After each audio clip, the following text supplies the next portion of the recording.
Right now it is time for This Week in the Lakeville Journal. Sitting all alone in the studio is Cynthia Hospenter. Good morning, Cynthia. So lonely. So lonely. So Who's that? lonely. Lonely.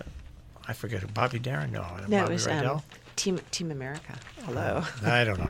Well, anyways, but not lonely. Here is the boss, Janet Manko. Hi, Janet. Good morning. How And are see, you? we're all together in a way, and all our listeners too. So We're community. This Can't is feel this lonely. is yes. This is the new version of what is it called when you do it remote? What is Skype? it? Oh, no. no, What am I trying to think of? remote. Meetings. Now you have meetings where everybody's at a separate place. Yeah. Oh, Except yeah. that I've got. Remotey.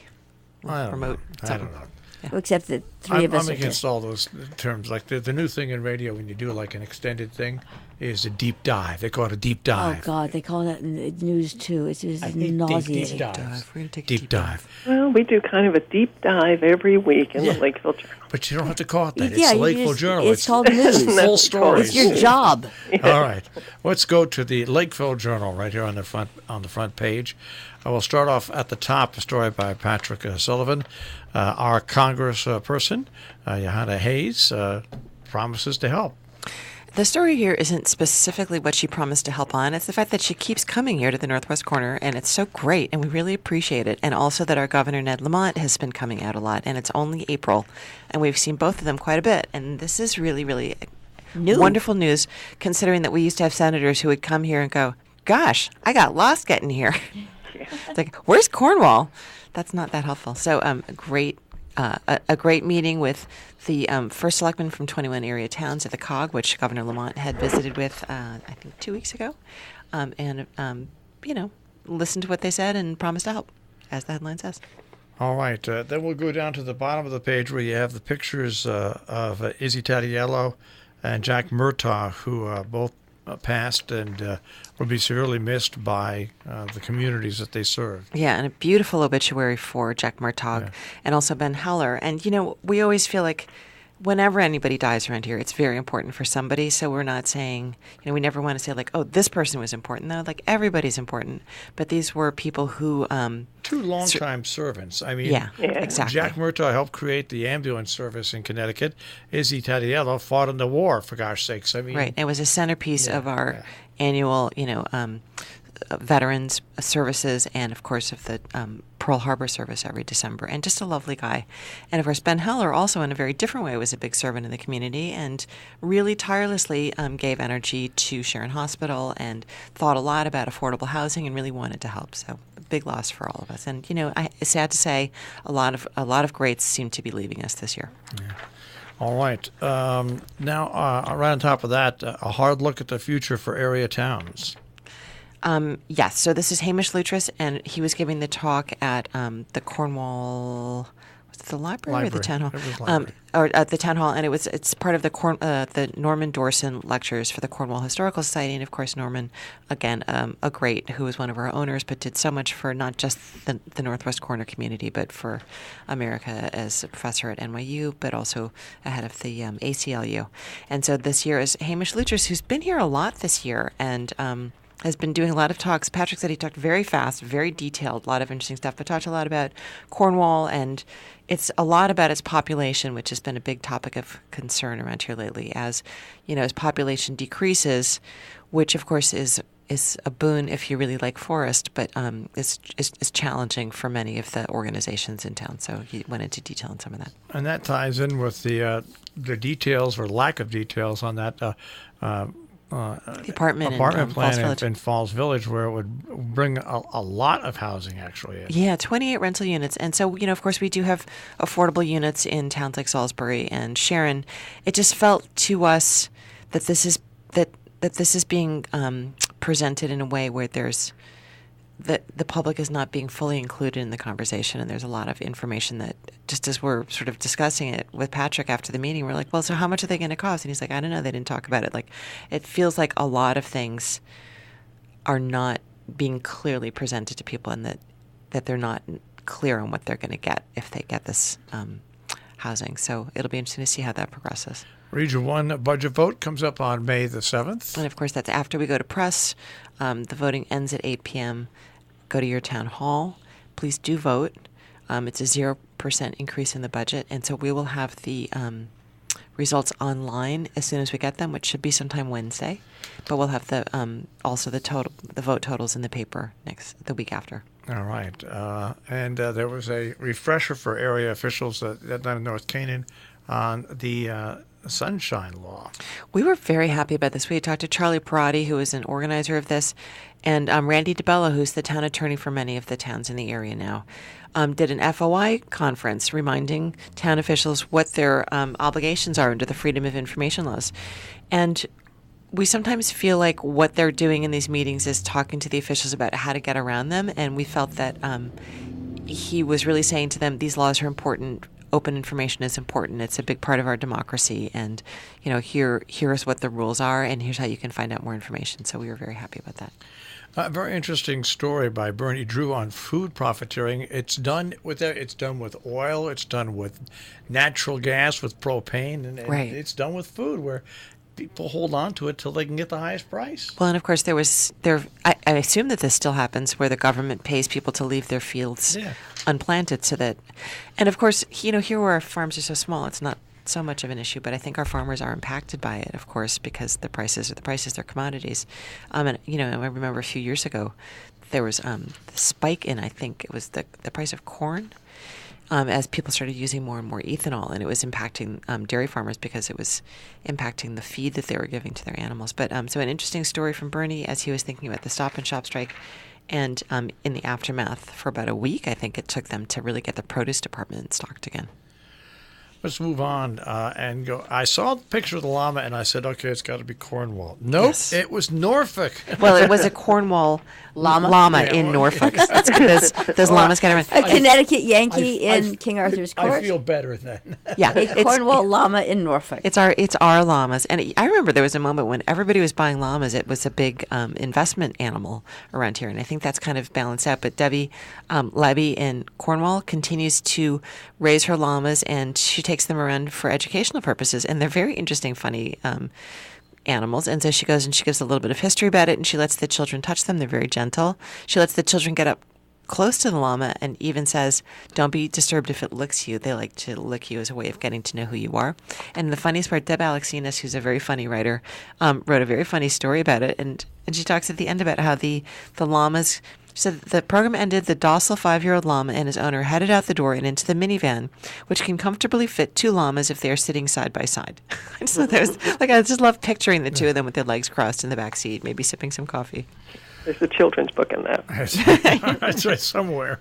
All right, and what a day. On Arbor Day in Kent, it rained, and it was for the new tree. That's right, and it often rains on Arbor Day, and North Canaan's, of course, is one of the big Arbor Day celebrations. It's coming up at the end of the month, but Arbor Day at Kent Center School is particularly special because Birdsey Northrup, who is a former Kent resident, was really the man who made Arbor Day a largely celebrated American holiday, and they always get a new tree.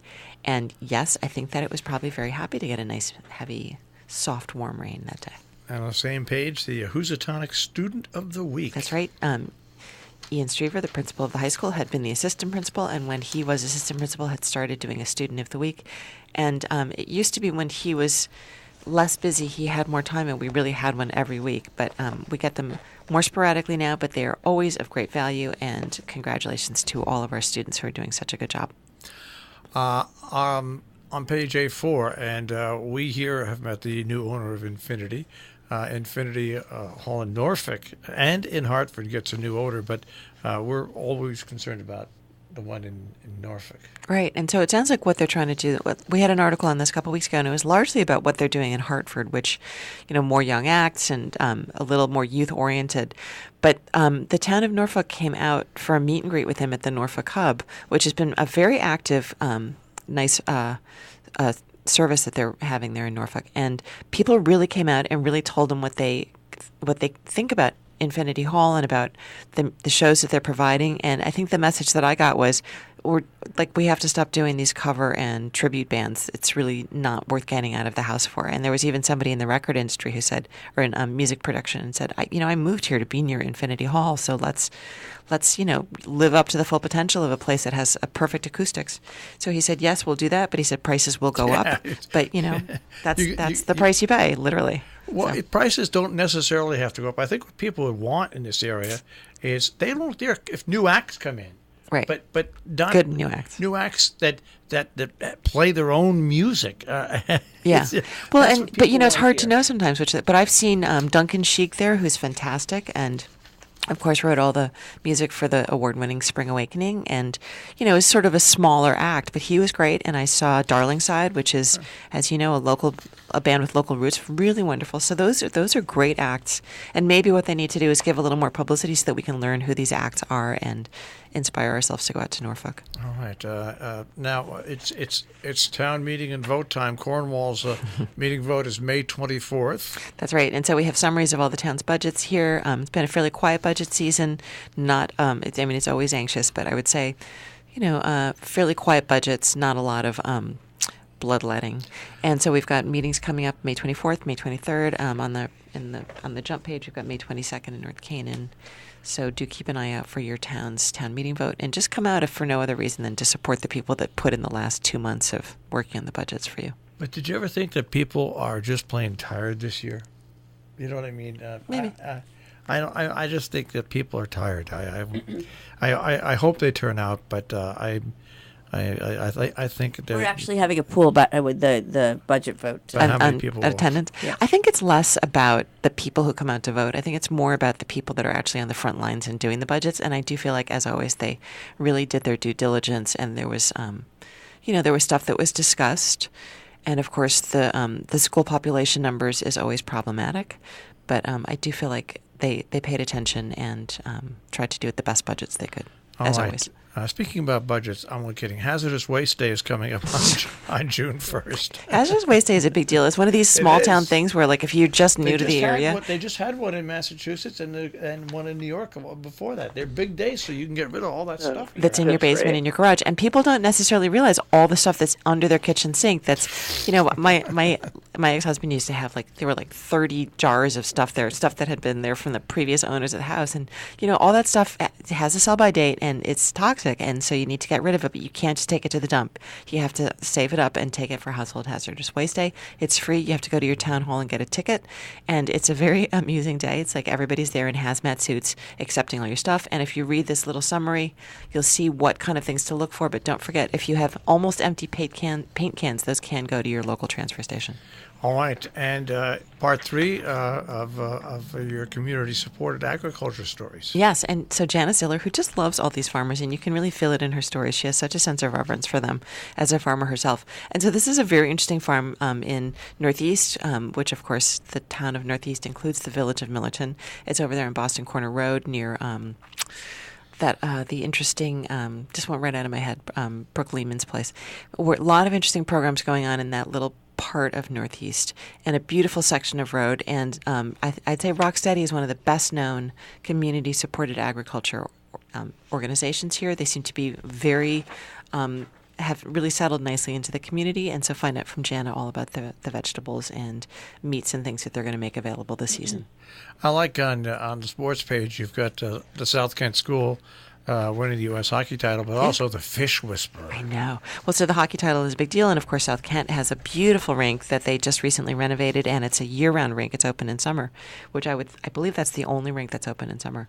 And so DJ Dunce, who was one of the champions of the Children's Derby the other day, really knows how to do it. And I was talking, so they love Ann Day over at the Grove, so they called her up and said, "Hey, DJ Dunce just caught the 2 golden trout that the state always stocks in the pond." Last year they actually caught the trout during the Derby, I believe, but this year there were 2 trout swimming around in the kids' ponds and the factory pond, and DJ knew that they were there and has some kind of a special bait, but really just knows how to sort of patiently sit there and wait, and he caught both of them in the same afternoon.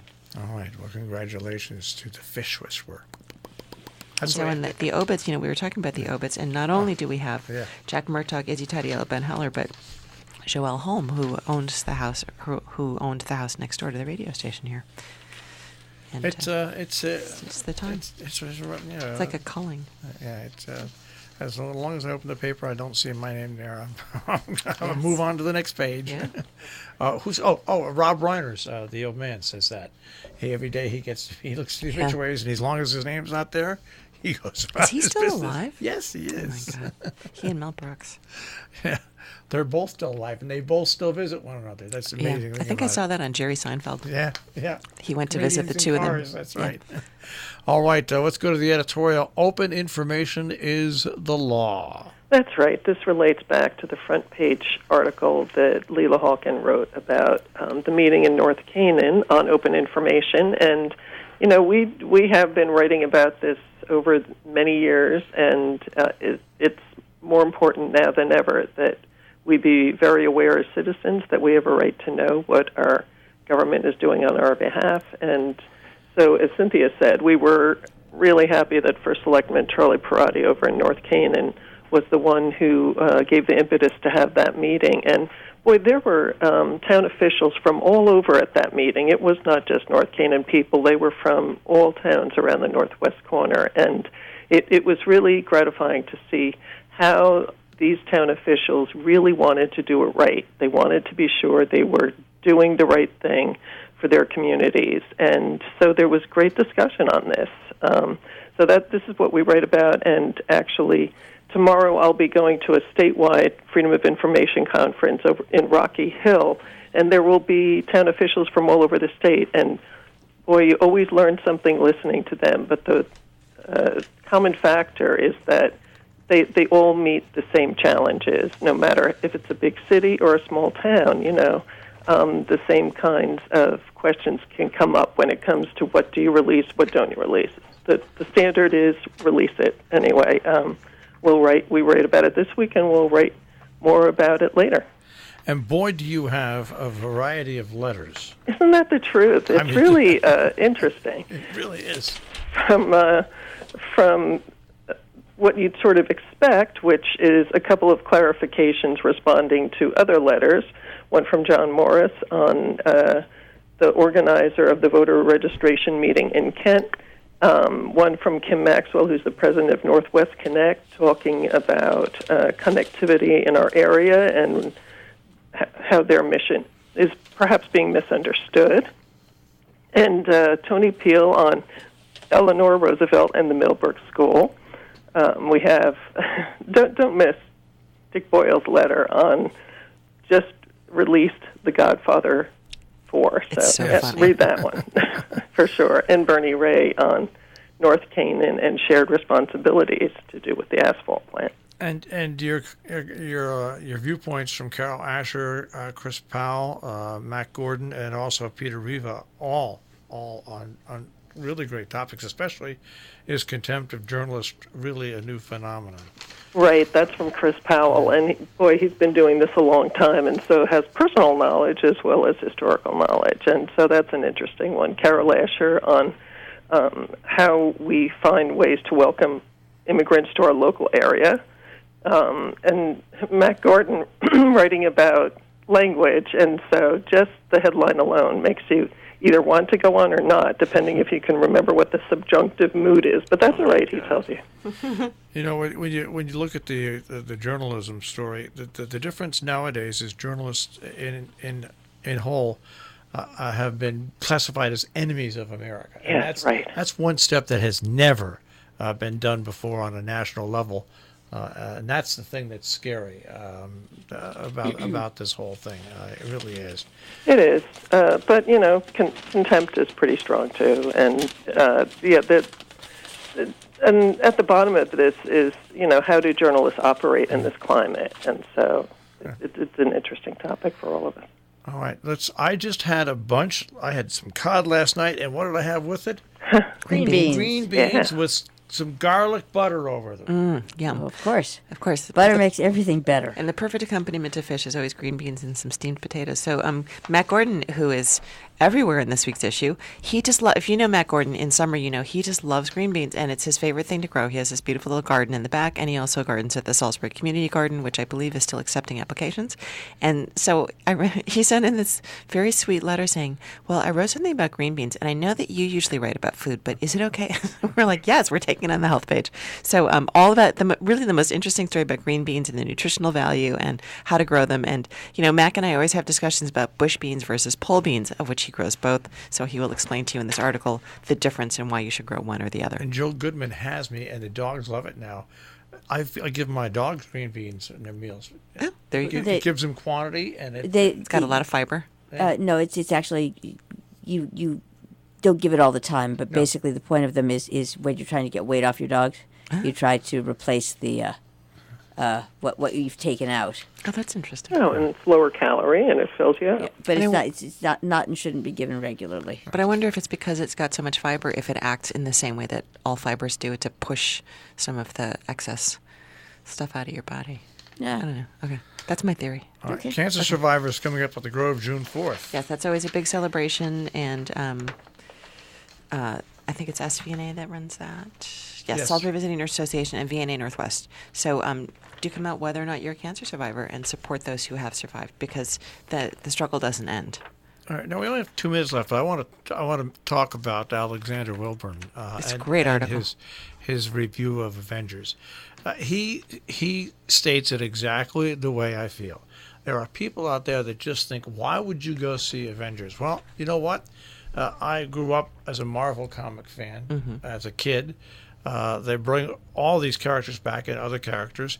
And you know what? You're not going there to see an Academy Award-winning picture. Although you might be. It might be, but you're going there to see a storyline that you've maybe followed in comics your whole life and now on the screen. And there's no crime to liking popular things. I have this conversation with people about music all the time, and Alex really lays it out really beautifully in this article, which is, all of his friends from college are a little snobby about it, kind of saying like, oh, why are you going to go see a superhero movie? And he said, he explains very well why he does, and it's a very interesting article. I highly recommend everybody read it. But I also would like to say, don't just go see Avengers Endgame if you're not familiar with the Marvel Universe, because what's really moving about this movie is, I have a teenage daughter who likes these movies.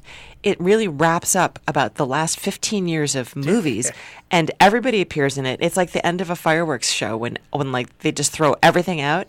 But I was there with people in Millerton at the movie house who I think had not seen the other previous Marvel movies, and to them it made no sense. So it definitely for it's not don't make it your first. But also, my daughter and I last night saw Shazam, which is more of like a 1980s type comic book hero without the drama and the it's not as grand. But Avengers is supposed to be one of the biggest movies of all time. It's huge, and Alex does a very good job of explaining why even if you love opera, why it's worth going to see the whole series of these, or at least some of them, to get a sense of it. I like what he puts at the end. At the end, they clapped at a theater where no one responded for the film was present. The audience clapped without any feeling of obligation. They clapped just because they'd been stirred enough to applaud what they had seen. It was heartening not to watch something alone, but to experience this part of the world. Right. It's a very big community, this whole comic book. Yeah, and I would make the argument, if you do like opera, you'll like this too. Yeah. Oh, good point. It's very operatic. You're right. Yeah, it's epic. It really is. I love them, and I saw it this weekend too.